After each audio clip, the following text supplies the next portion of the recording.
Salut à tous, vous le savez sûrement, la fusion entre PSA et FCA est désormais effective. En effet, depuis le 16 janvier 2021, le groupe Stellantis réunit un portefeuille de 14 marques. On le sait, dans ce genre de fusion, il y a toujours un peu des pots cassés. Quelles sont les marques qui vont être sauvées? Quelles sont les marques qui vont devoir disparaître? On va en parler dans cette vidéo. Mais avant tout cela, je voudrais vous parler du sponsor de cette vidéo. Si vous suivez la chaîne, vous le connaissez déjà, c'est Car Vertical, qui vous permet de connaître l'historique d'une voiture que vous comptez acheter. Ça va très bien en complément d'un rapport Histovex. Ça vous donne vraiment des informations complémentaires, des informations différentes qui sont vraiment intéressantes.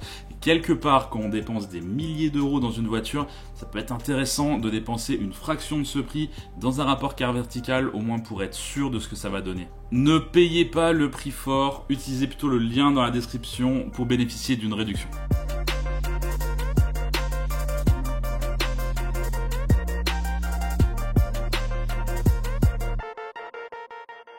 14 marques, ça fait beaucoup quand même. Pour résumer, Stellantis est désormais à la tête de Abarth, Alfa Romeo, Chrysler, Citroën, Dodge, DS Automobile, Fiat, Jeep, Lancia, Maserati, Opel, Peugeot, Ram et Vauxhall. Ça fait beaucoup de monde, avec pas mal de voitures qui se retrouvent à peu de choses près sur les mêmes segments. On a la Peugeot 508 par exemple, qui fait forcément de l'ombre à la Giulietta, qui elle-même est concurrente de la Insignia. Bref, il y a trop de marques sur les mêmes secteurs d'activité avec les mêmes ambitions. Il va falloir faire un tri. Bon, il a déjà été annoncé par Carlos Tavares que aucune marque ne devrait être sacrifiée dans l'immédiat. Par conséquent, il va falloir trouver un marché à chacune de ces marques afin qu'elles ne se marchent pas dessus. Récemment, les nouveaux directeurs de marques ont été annoncés et ça a un peu été un jeu des chaises musicales puisqu'il y a eu des changements un peu surprenants, comme par exemple monsieur Jean-Philippe Imperato, jusqu'alors à la tête de Peugeot qui passe désormais chez Alfa Romeo. Mais surtout, ça a été l'occasion pour Stellantis de nous donner une première idée du positionnement de ces fameuses marques. Par exemple, la marque Jeep est présentée comme Global SUV, et c'est très intéressant. Global laisse entendre que l'avenir de la marque est donc à l'international. Nous pouvons donc affirmer que Jeep reste en Europe. Nous savons également que Stellantis a créé une équipe dédiée à étudier les erreurs commises en Chine. Cette équipe est chargée de trouver un marché qui pourrait correspondre à Stellantis afin de ne pas se louper encore et encore sur ce marché, disons, assez juteux.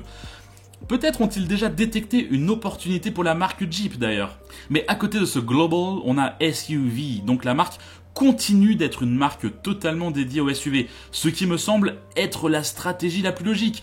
Pourquoi diversifier la gamme quand on a d'autres marques qui le font très bien? Ensuite, nous avons Chrysler, Dodge et Ram qui sont reconnus sous American Brands. Bon, ça me semble sans équivoque, on s'en doutait un peu, mais les Charger L4 en concession française, c'est mort. Ces trois marques sont et resteront pour le marché US. C'est là-bas que ça marche et c'est là-bas que ça va se vendre. Stellantis a d'autres marques pour réussir chez nous en Europe. Notamment leurs deux marques généralistes, Fiat et Citroën. Et là c'est intéressant, on se rend notamment compte que Fiat reste une marque à part entière, avec une chance d'avoir une gamme étendue, parce que ce n'était pas du tout la stratégie actuelle de Fiat, qui produit pratiquement uniquement la Fiat 500 dans plusieurs versions différentes. Ici on aurait un positionnement moins premium, plus étendu, finalement un peu à l'image de Citroën, ou à l'image de ce que Fiat était il y a encore quelques années. Puis nous avons les marques généralistes haut de gamme, Opel, Vauxhall et Peugeot. Ici, pas de changement depuis le rachat de Opel par PSA, les équipes s'efforcent de remplacer les Opel existantes par des véhicules sur base de PSA.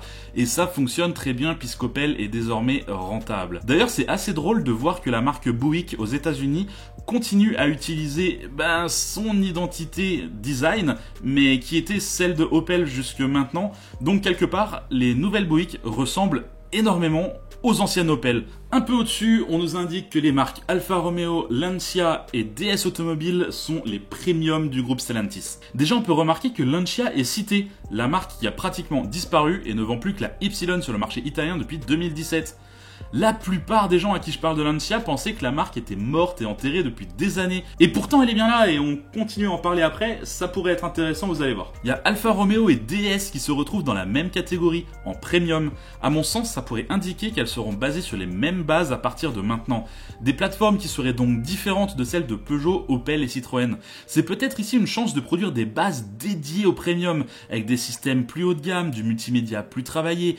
Quelque part, c'est une chance pour DS de se détacher un peu de cette étiquette Peugeot recarrossé, et une chance pour Alfa Romeo d'enfin entrer dans le 21e siècle avec des systèmes multimédia au goût du jour et des aides à la conduite à la pointe. En fait, ça donnerait une chance à ces deux marques de rester compétitifs face aux Allemandes. Et enfin, tout en haut du panier, on retrouve Maserati, la marque luxe du groupe.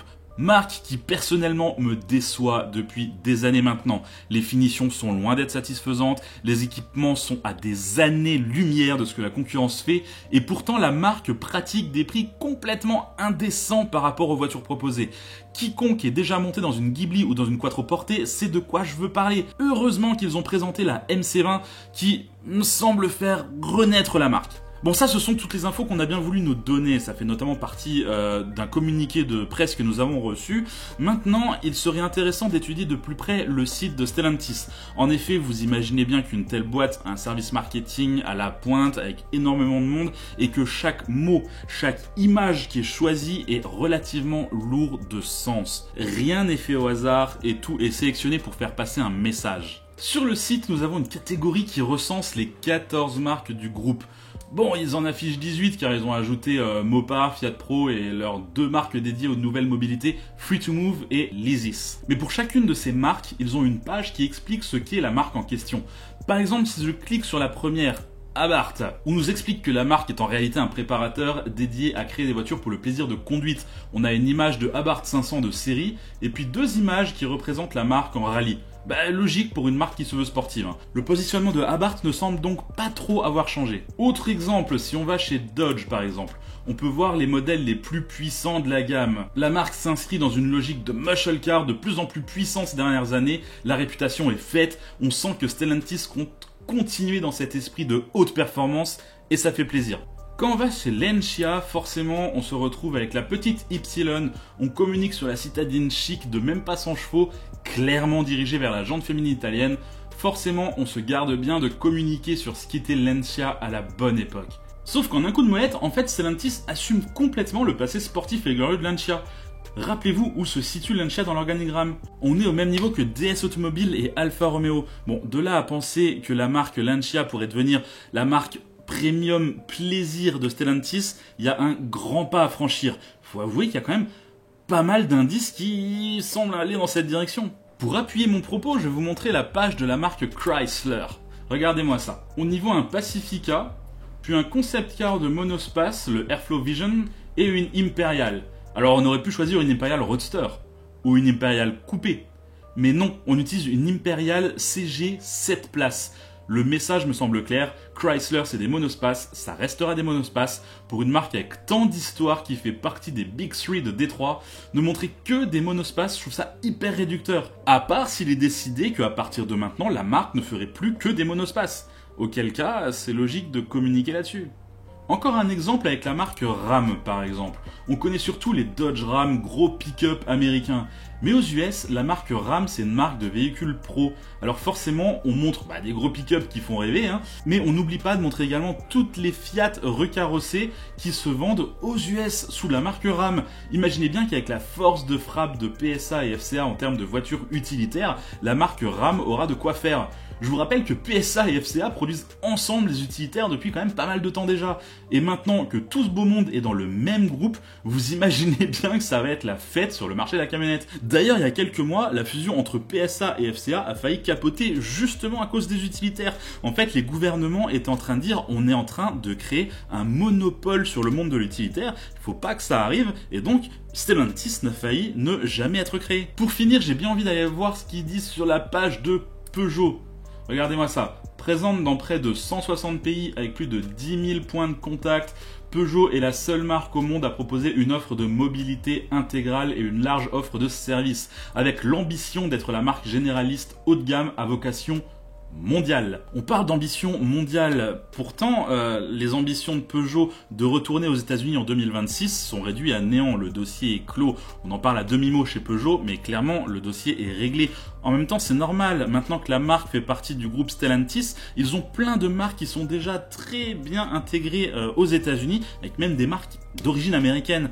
Ça serait risqué, voire inutile, de mettre une nouvelle marque sur le marché US. Finalement, s'il y a une marque européenne qui doit vraiment s'implanter aux US, Bah c'est Alfa Romeo, ils y sont déjà un petit peu, la marque est connue là-bas, il suffit juste de venir créer des bonnes plateformes pour la voiture, la rendre compétitive, ça se vendra très bien aux États-Unis. J'espère que cette petite vidéo vous a aidé à voir un petit peu plus clair dans ce qui se passe en ce moment chez Stellantis. À vous de me dire maintenant dans les commentaires ce que vous en pensez, si vous trouvez que c'est une bonne chose pour toutes ces marques, ou si au contraire c'est une catastrophe pour l'industrie automobile. Je suis assez pressé de lire ce que vous en pensez. Allez, à plus tard.